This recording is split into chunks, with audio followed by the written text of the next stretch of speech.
It was a stunning turnaround at the polls. Having been unceremoniously kicked out by voters 4 years ago, the LDP and its leader Shinzo Abe have now taken the upper and the lower houses of the Japanese Diet.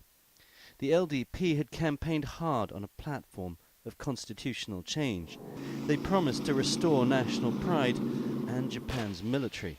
And since taking power, they refused to back down against China and Korea in territorial disputes.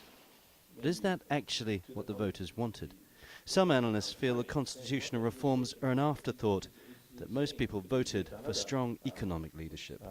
The LDP won the victory not because of the political stance, but because of the economic policy.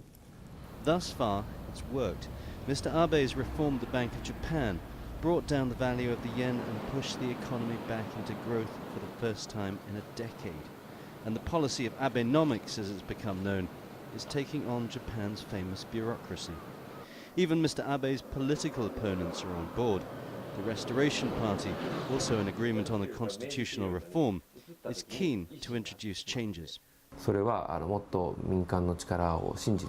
We have to trust more in the power of the private sector, so that they can operate more freely, and we strongly believe we have to remove the bureaucratic regulations.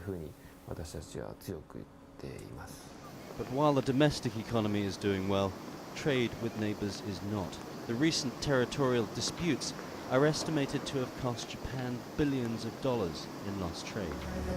The improvements in Japan's economy over the past 8 months have benefited Shinzo Abe enormously at the opinion polls. But if relations with China and Korea continue to deteriorate, it'll be very serious for the long-term future of the Japanese economy.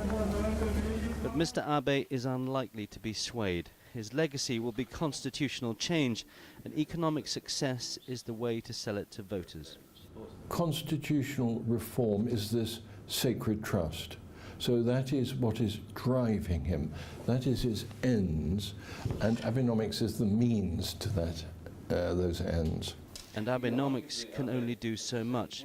So far it's provided stimulus, but questions remain over its ability to sustain long-term growth. It's the third plan. The previous two have failed, and the current one is looking a little bit wobbly at present. Shinzo Abe faces challenges in the next few years with a new consumption tax and massive cuts needed to public spending.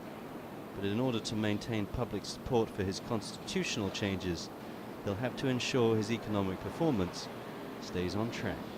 Tony Cheng, CCTV, Tokyo.